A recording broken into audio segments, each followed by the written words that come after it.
Welcome to Free and Sovereign Sydney's Conversation in a Cave.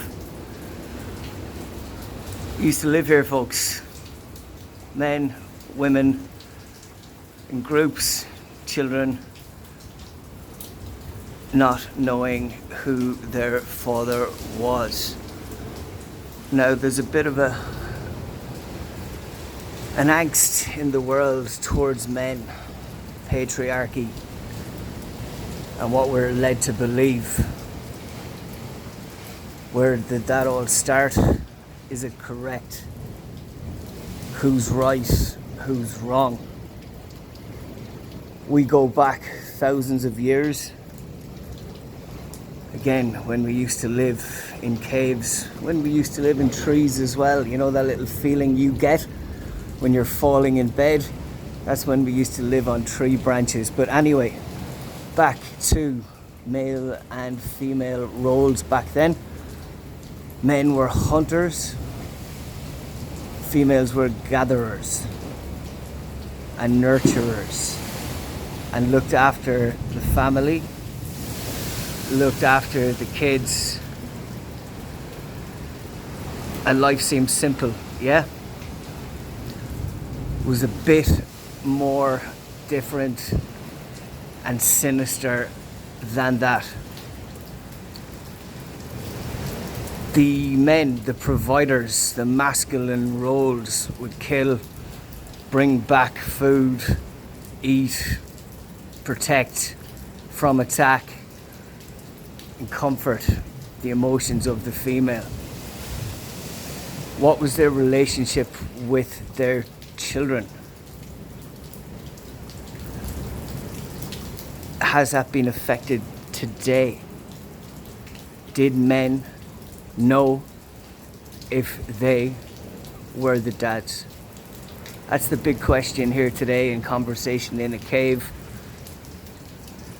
And it's just me talking about it, and this is based on my knowledge. I wasn't there, that I'm aware of. I haven't gone that far back in my past lives yet. But as we know, a high value woman, as we're hearing today on many sides, is a woman who is youthful, can bear a child, that is passive in their response and non-combative, and will follow the lead of the masculine. Back then it was similar-ish. The young women that could bear children had different partners.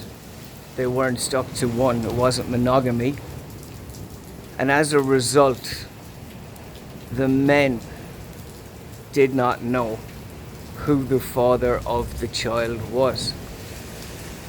When a child acted or looked like a particular man in that tribe or in that group, a story came from the elderly, less attractive, we could call them somewhat lower value women based on today's society, or even back then. They're older, cannot bear children, probably are somewhat combative and manipulative in this case. They would say that their ancestors had come to them in a dream,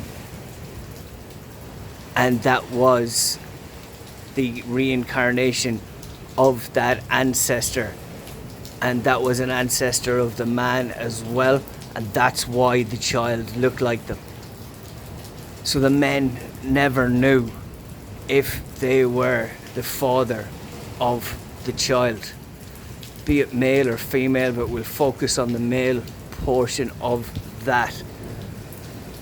The younger women came into it as well. Obviously, being the bearers of the child, they may have had an inkling or more of to who the father of the child was.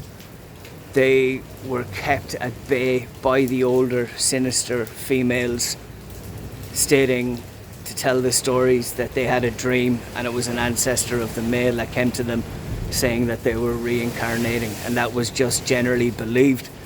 But that was a huge deceit from females to males at the earliest stages of civilization, of humanity. That has led on to modern day. If we look at it, my dad and I had a goodish relationship. His dad and he would have had almost no relationship.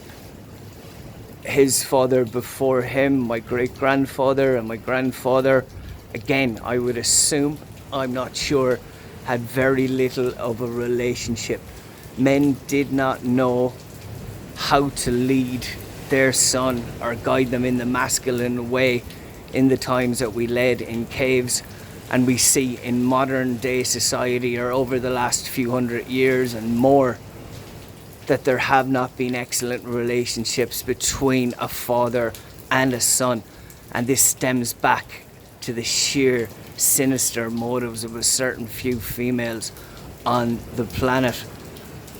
That has seen a kick-on effect of possibly how females are seen today, treated in a certain way, trying to strive equality, trying to assume those masculine roles themselves, but they are feminine at their best, and that's what we strive to find as a partner, a female who is feminine in her ways.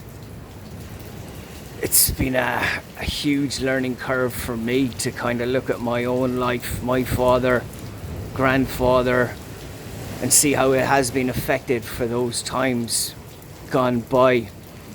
Again, this is what I believe is my truth, but I do believe it to be the truth, and that it has affected the relationship between males and their sons. Females and their daughters, we know, have an excellent relationship. We need to build the masculine relationship. Let's build it back, men.